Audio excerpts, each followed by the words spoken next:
de fjouwballons die voor de 400 famkes die naar het boetenland misschien weer terug moeten. En ze houden acties zodat ze misschien in mij blowen. Wat begon als een discussie met godsdienstles, maar nu uitgroeit aan landelijk protest van squalbaan. Zo vinden de VMBO-leerlingen van het Lauwers College in Buitenpost. Want het succes van Sahar is om eens ook naar klasgenootjes te tanken. Die als eerste protesteerden tegen de dreigende uitzetting. Het Lauwers College neemt het stokje nou oer. En waarom die solidariteit?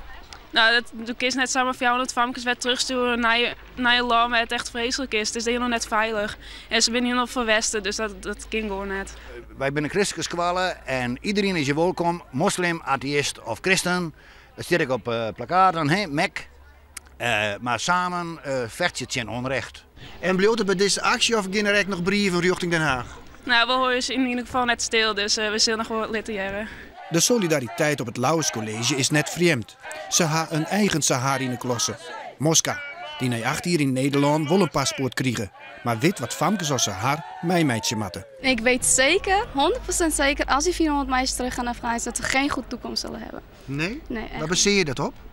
Nou, ze moeten burka dragen, ze mogen niet naar school, ze worden uitgehuwelijkd zelfs, nou dat soort dingen. En ten tweede is de oorlog daar.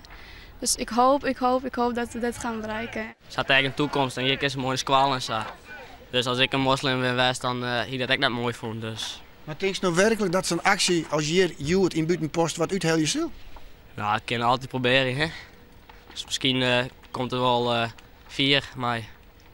Dus dat hopen we. En hij is lekker vrij van squallen vanzelf. Zeker, dat gaat dan.